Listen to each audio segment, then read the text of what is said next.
Yeah. And, in Yeah. the rigmarole, I mean, we'll be number one, but hey, it's all good. You know what I'm saying? Yeah. Charles, man, get steady, man, because before I bring you on, I don't want y'all moving around and mess up our eyes over here. So, Charles, get steady. You're the next on deck. And we're going to get this show on the road. Appreciate everybody, man. We got over 800 people watching right now. If y'all could do me a huge favor and hit the like, share this content, let a friend or a neighbor know where to go. Charles, you're live, man. Talk to us, man. Keep going. I got you on Bluetooth. Can you hear me all right? Yeah, you sound clear, man. Talk to us. A little How reverb though, a little echo. you, last week after the Kansas City Chiefs lost against Philly, I put out a video that our chances of getting the division went from 75 to 25%. Now I think it went down to about 15%. We're pretty much locked into the 5 seed.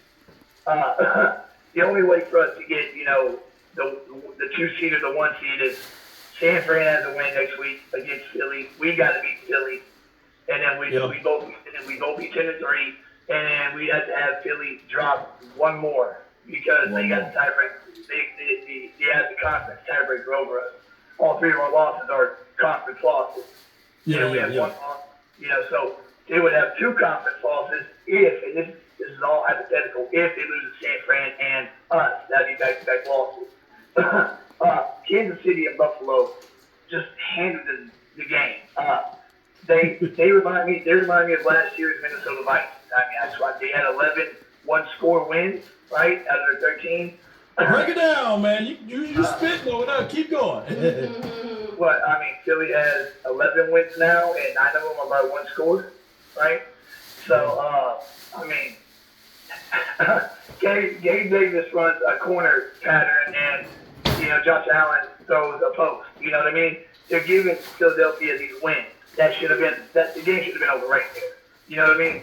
And then the game before, Scantling jumping.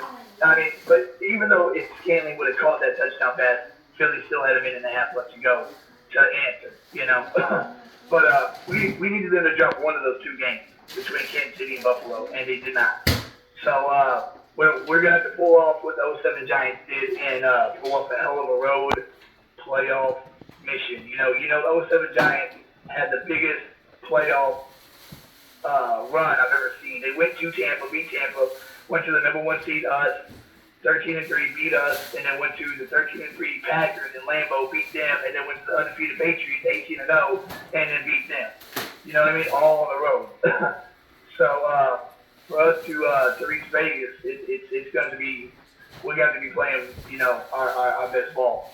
And I hope Jerry, Steven doesn't try to lowball Leonard, because like you said, if he leaves Dallas, Philly, he ain't coming back. Because Howie Roseman will overpay for him. Steven will not. Steven's looking 3 years down the road when the future is right now.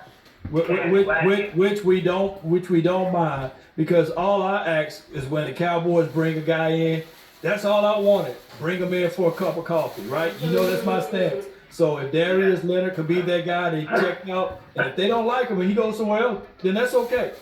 They brought him in for a cup of coffee. I appreciate you for calling in, Charles. One more point. One more thing. Go ahead. It's really, we only have ourselves to blame because we had 6 yards to go. And if we would have went them 6 yards and beat Philly, we'd both be 9-2 right now. You know what I mean? So we only have ourselves to blame. At Philly, they were giving us the game. You know what I mean?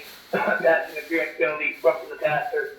Then, we had a 6-yard line, and we couldn't get 6 yards to finish them off. And if we would have, we'd both be 9-2.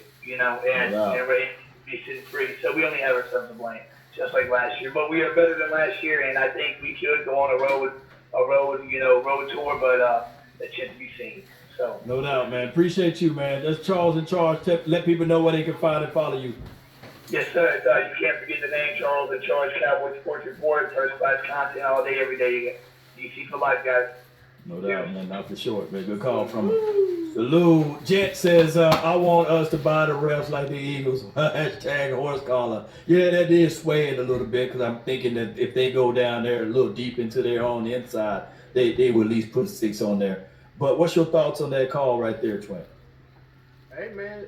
at the end of the day, my man took accountability. You know, there's only so much that they can do right now, but there was opportunities that you guys have had earlier on this season. He Well, said yeah. if we would have executed. Oh, you talking about the Cowboys now, not the horse collar. Oh yeah, no, I was talking about what my man Charles was saying, just in Oh. general, right Oh. down the end of it. Oh, that horse collar, I mean, talking about when he was outside the pocket. I know some referees get it confused where they think, I mean, when you are in the pocket, you can do it. You can pull them down by the back of the collar. But when you are outside the tackle, when you do that, that is a penalty. They missed that. You know, they missed they missed some other penalties as well. But again, this is built in. To let y'all know. It's built in. Like, hey, It's built in. listen here, man. Look, you a Laker fan, God dog it. One thing